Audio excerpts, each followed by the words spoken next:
Hello friends, स्वागत है आपका आपके अपने चैनल होम ट्यूशन पे। दोस्तों, सीआईएसएफ हेड कांस्टेबल के लिए स्पेशल जीके की क्विज हम आपके लिए लेके आए हैं और ये हमारा सेकंड वीडियो है। अगर आपने पहले वीडियो नहीं देखे तो लिंक डिस्क्रिप्शन में दिया हुआ है और हमने प्लेलिस्ट भी बना दी है, तो वहाँ से आपको डेली जो भी वीडियो डलेंगी जीके संबंधित वो आपको वहाँ पर मिल जाएंगी। दोस्तों तो चलिए शुरू करते हैं आज की बेहतरीन क्लास।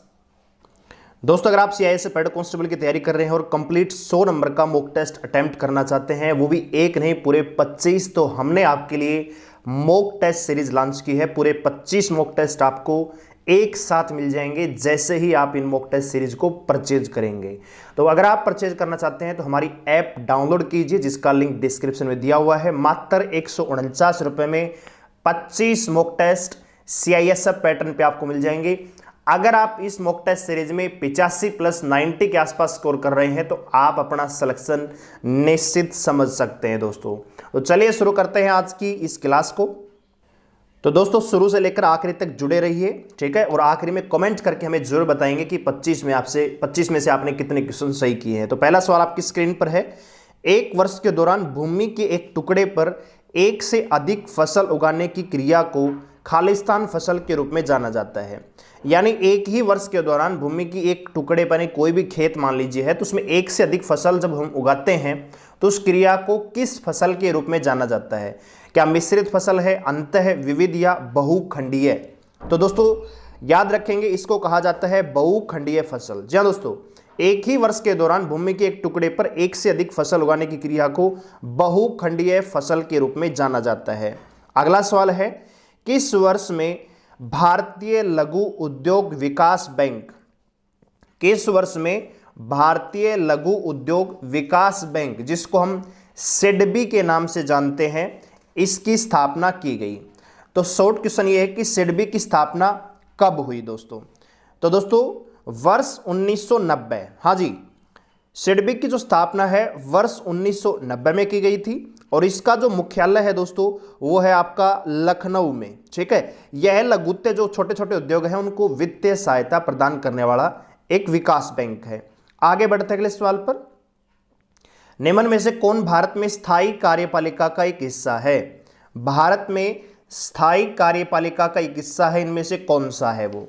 तो दोस्तों राइट आंसर आएगा यहाँ पे प्रशासनिक सेवक। जो आईएएस अधिकारी होते हैं, जो प्रशासनिक अधिकारी होते हैं, वो भारत में स्थायी कार्यपालिका के एक हिस्सा होते हैं। जी हाँ दोस्तों, जबकि भारत का प्रधानमंत्री तथा राज्य का मुख्यमंत्री कार्यपालिका ही होते हैं, परंतु वे अस्थायी होते हैं। आप सभी जानते हैं हर 5 साल बाद चुनाव होते हैं, तो वो क्या है? अस्थायी है। लेकिन जो प्रशासनिक सेवक हैं वो क्या है दोस्तों? स्थायी कार्यपालिका का हिस्सा होते हैं। आगे बढ़ते अगले सवाल पर। अगला सवाल है, किसी देश में सर्वोच्च विधायी निकाय द्वारा किए गए संविधान में परिवर्तन को खालिस्तान के रूप में जाना जाता है? किसी देश में सर्वोच्च विधायी निकाय द्वारा किए गए संविधान में परिवर्तन को खालिस्तान के रूप में जाना जाता है। तो हम सभी जानते हैं दोस्तों, इसको कहा जाता है संवैधानिक संशोधन, और ये किसके तहत किया जाता है दोस्तों? अनुच्छेद 368 के तहत संविधान में संशोधन किया जाता है, ठीक है दोस्तों। और भारतीय संविधान में जो संशोधन का प्रस्ताव है कि आप संशोधन कर सकते हैं, ये जो प्रावधान है दोस्तों, ये दक्षिण अफ्रीका से लिया गया है, ठीक है। आगे बढ़ते अगले सवाल पर। भारत के संविधान में संघ सूची किस अनुसूची में दी गई है? जो संघ सूची है उसका जो उल्लेख है किस सूची में किया गया है? भारत के संविधान में संघ सूची किस अनुसूची में दी गई है? तो राइट आंसर आएगा दोस्तों ऑप्शन नंबर सी, 7वीं अनुसूची में दोस्तों, ठीक है। इस सूची में केंद्र, राज्य तथा समवर्ती सूची का प्रावधान दिया गया है। आगे बढ़ते अगले सवाल पर। कह रहे कि भी निम्न में से कौन प्राचीन भारत में कुषाणों की दूसरी राजधानी थी? कुषाण वंश की जो दूसरी राजधानी थी वो कौन सी थी? पाटलिपुत्र, दिल्ली, लाहौर या मथुरा? तो दोस्तों मथुरा जो है प्राचीन भारत में कुषाणों की दूसरी राजधानी थी। जबकि आपके दिमाग में आ रहा होगा पहली राजधानी कौन सी थी? तो कुषाणों की दोस्तों पहली राजधानी थी पेशावर, ठीक है। और कुषाण चीन की युच्ची जाति के संबंधित थे और कनिष्क इस वंश का सबसे महान राजा था। आगे बढ़ते अगले सवाल पर। किसका मकबरा भारत का पहला बाघ मकबरा था? किसका मकबरा भारत का पहला बाघ मकबरा था? तो दोस्तों राइट आंसर आएगा यहाँ पे ऑप्शन ए, हुमायूं का जो मकबरा है भारत का पहला बाघ मकबरा था। यह नई दिल्ली के दीनपना यानी पुराने किले के निकट स्थित है। ठीक है, चलिए आगे बढ़ते अगले सवाल पर। कौन सी घटना असहयोग आंदोलन को वापस लेने का मुख्य कारण थी? कौन सी घटना असहयोग आंदोलन को वापस लेने का मुख्य कारण थी? तो दोस्तों वो थी चौरी चौरा कांड। जी हाँ दोस्तों, ये घटना कब हुई दोस्तों? 5 फरवरी 1922। 5 फरवरी 1922 को चौरी चौरा की घटना उत्तर प्रदेश के गोरखपुर के पास कस्बे में हुई, जिसकी वजह से असहयोग आंदोलन वापस लेना पड़ा। आइए दोस्तों आगे बढ़ते अगले सवाल पर। अगला सवाल है कि जैन धर्म में हथेली पर एक चक्र वाले हाथ द्वारा क्या चिह्नित किया जाता है? जैन धर्म में हथेली पर एक चक्र वाले हाथ द्वारा क्या चिह्नित किया जाता है, क्या दर्शाया जाता है? तो राइट आंसर आएगा दोस्तों ऑप्शन नंबर ए, इसके माध्यम से अहिंसा को चिह्नित किया जाता है। और दोस्तों हम सभी जानते हैं जैन धर्म के वास्तविक संस्थापक कौन थे? महावीर स्वामी थे। इनके 2 प्रमुख संप्रदाय हैं, श्वेतांबर और दिगंबर। दोस्तों आगे बढ़ते अगले सवाल पर। किस मृदा को रेगुड़ मृदा भी या रेंगुड़ मिट्टी भी कहा जाता है? जलोढ़, लैटराइट, शुष्क या काली मिट्टी? तो दोस्तों राइट आंसर आएगा ऑप्शन नंबर डी, काली मिट्टी को रेंगुड़ मिट्टी भी कहा जाता है। और दोस्तों ये कपास की खेती के लिए बहुत ज्यादा इंपॉर्टेंट होती है, क्योंकि इसमें पोटास, हाँ जी, पोटास बहुतायत में पाया जाता है। आगे बढ़ते अगले सवाल पर। अगला सवाल है कि कौन सी स्थिति है जिसमें समुद्र से दूर स्थानों पर लोग प्रतिकूल मौसम की परिस्थितियों का अनुभव करते हैं?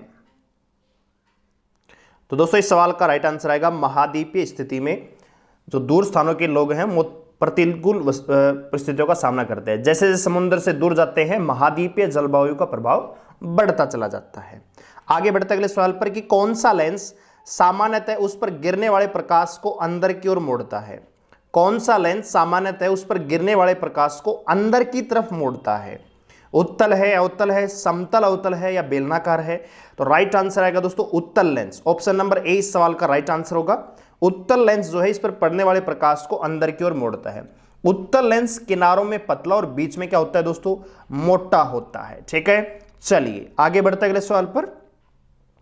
निम्न में से किसकी ऊर्जा सबसे अधिक है? निम्न में से किसकी ऊर्जा सबसे अधिक है? लाल प्रकाश, नीला प्रकाश, नारंगी या पीला प्रकाश? तो दोस्तों नीले प्रकाश की जो ऊर्जा है सबसे अधिक होती है। सबसे अधिक तरंगदैर्ध्य लाल प्रकाश की होती है, इस कारण यह दूर तक चली जाती है दोस्तों। इसीलिए इसका यूज किसमें करते हैं? खतरे के निशान के लिए लाल प्रकाश का। लेकिन ऊर्जा किसमें अधिक होती है दोस्तों? नीले प्रकाश में। आगे बढ़ते अगले सवाल पर। दोस्तों अगर आपको हमारा एक कंटेंट पसंद आ रहा है तो वीडियो को लाइक करके हौसला अफजाई जरूर करें। और दोस्तों आप इस चैनल पे नए हैं, चैनल को सब्सक्राइब कर लीजिए, बेल आइकन को प्रेस कर लीजिए। सवाल है कि निम्न में से कौन एक एकल कोशिका का उदाहरण है जो अपना आकार बदल सकता है? कौन सी एकल कोशिका है जो अपना आकार बदल सकती है? अमीबा, युगलिना, पैरामीशियम या यीस्ट? तो दोस्तों अमीबा जो है एक एकल कोशिका का उदाहरण है जो अपना आकार बदल सकता है। अमीबा जीव वैज्ञानिक वर्गीकरण में एक वंश है तथा इस वंश के सदस्यों को भी प्राय अमीबा ही कहा जाता है और ये जीवित प्राणियों की तरह अपना भोजन ग्रहण करता है। आइए दोस्तों आगे बढ़ते अगले सवाल पर। अगला सवाल है हरा तोता जिसको विट्रियल कहा जाता है, इसका रासायनिक नाम क्या है?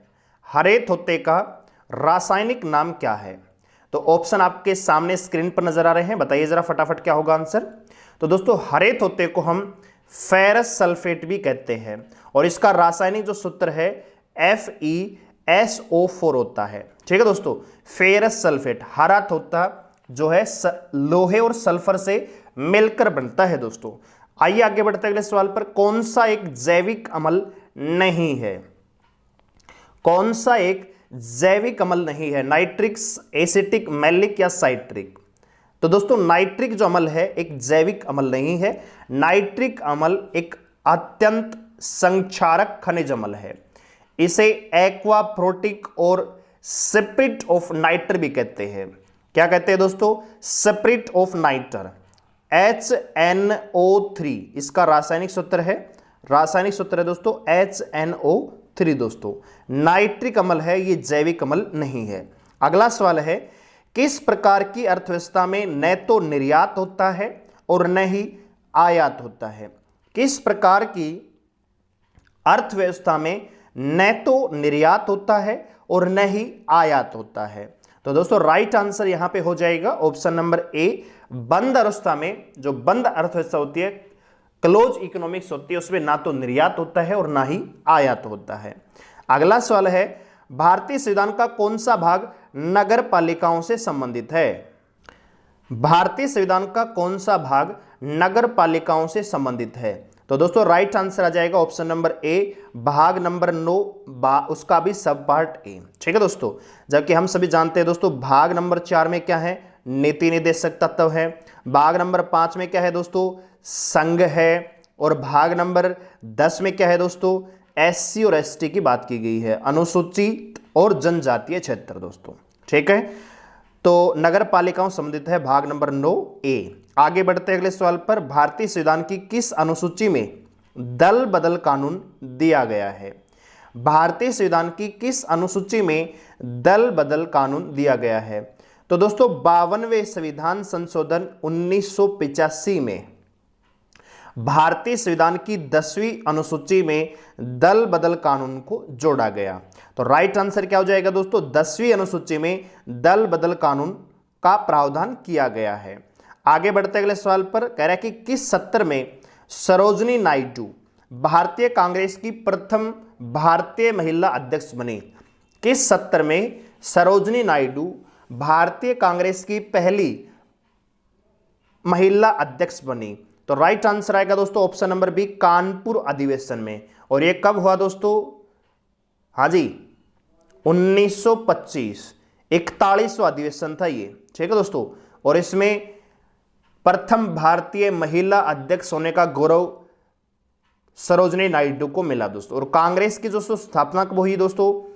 25 दिसंबर 1885। ठीक है दोस्तों, 25 दिसंबर 1885 को भारतीय राष्ट्रीय कांग्रेस की स्थापना की गई। आगे बढ़ते अगले सवाल पर, भारत में कार्यकारी प्रमुख किसे माना जाता है? भारत में कार्यकारी प्रमुख किसे माना जाता है? तो राइट आंसर आएगा दोस्तों ऑप्शन नंबर ए, भारत के प्रधानमंत्री को भारत का कार्यकारी प्रमुख माना जाता है। ठीक है दोस्तों, अनुच्छेद 74 जो है दोस्तों वो प्रेसिडेंट से संबंधित है, राष्ट्रपति और उसके कार्यों को संपादन करता है।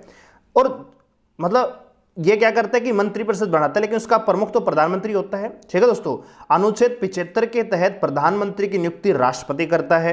राष्ट्रपति जो है देश का संवैधानिक प्रमुख होता है, जबकि कार्यकारी प्रमुख भारत का प्रधानमंत्री होता है दोस्तों। ठीक है, आगे बढ़ते हैं अगले सवाल पर। अगला सवाल आपकी स्क्रीन पर दोस्तों ये रहा, कोणार्क का सूर्य मंदिर है वो किसने बनवाया था? कोणार्क का सूर्य मंदिर किसने बनवाया? तो दोस्तों राइट आंसर आएगा यहां पे option number B, Narsingh Dev प्रथम। जी हां दोस्तों, कोणार्क के सूर्य मंदिर का निर्माण नरसिंह देव प्रथम ने 13वीं शताब्दी, और यह कहां है दोस्तों? पुरी, उड़ीसा में स्थित है कोणार्क का सूर्य मंदिर। अगला सवाल है दोस्तों, निम्न में से कौन सा एक किसी मृत व्यक्ति का स्मारक नहीं है? निम्न में से कौन सा एक किसी मृत व्यक्ति का स्मारक नहीं है? तो राइट आंसर आएगा दोस्तों ऑप्शन नंबर सी, चार मीनार। इसका जो निर्माण है कुली कुतुब शाह ने करवाया था, जो हैदराबाद में स्थित है, और इसका जो निर्माण है दोस्तों 1591 में हुआ। ताजमहल का निर्माण शाहजहां ने करवाया। ठीक है दोस्तों, तो ये जो है दोस्तों एक मृत व्यक्ति का स्मारक नहीं है, चार मीनार। ठीक है, चलिए आगे बढ़ते हैं अगले सवाल पर। सम्राट अशोक किसके उत्तरदायी थे? सम्राट अशोक किसके उत्तरदायी थे? तो दोस्तों अशोक था भाई बिंदुसार का उत्तराधिकारी। ठीक है दोस्तों, आप सभी जानते हैं मौर्य वंश की जो स्थापना है चंद्रगुप्त मौर्य ने की, और चंद्रगुप्त मौर्य का उत्तराधिकारी था बिंदुसार, और बिंदुसार का उत्तराधिकारी बना दोस्तों अशोक। ठीक है, चलिए आगे बढ़ते हैं अगले सवाल पर। अगला सवाल दोस्तों, पेनिसिलिन का आविष्कार किसने किया? पेनिसिलिन का आविष्कार किसने किया? तो दोस्तों पेनिसिलिन का आविष्कार अलेक्जेंडर फ्लेमिंग ने किया दोस्तों। ठीक है, और ये कब हुआ दोस्तों? 1928 में पेनिसिलिन की खोज की दोस्तों।